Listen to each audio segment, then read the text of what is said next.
নমস্কার বন্ধুরা, বাঙালির রান্নাঘরে আপনাদের স্বাগত। বন্ধুরা দেখুন, আমি আজকে কাতলা মাছ নিয়ে নিয়েছি, একটু ছোট ছোট পিস করে নিয়েছি। এখানে মশলা নিয়ে নিয়েছি, রসুন, আদা, শুকনো লঙ্কা, জিরে। আমি আজকে এটাকে কাঁচা রান্না করব, আপনারা পুরো ভিডিওটা দেখতে থাকুন।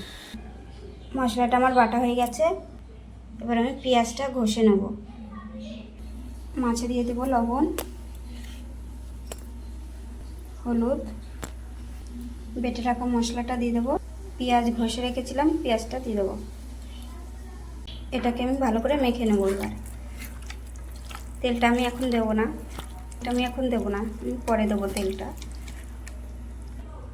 কড়াইতে তেল দিয়ে দেবো, আমি সাদা তেল দেবো। মাছটা আমি মেখে নিয়েছি, কটা জিরে দিয়ে দেবো। এবার মাছগুলো দিয়ে দেবো।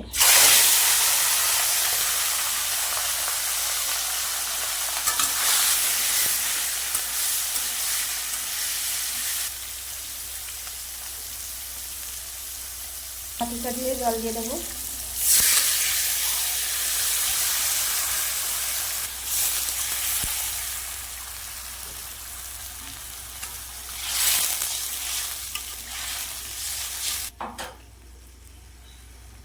এবার মাছের ঝোলটা আমি ঢাকা দিয়ে দেবো।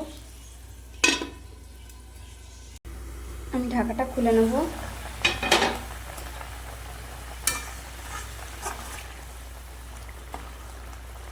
মাছটা আমার হয়ে গেছে। এবার ধনেপাতা কুচি দিয়ে নামিয়ে দেবো।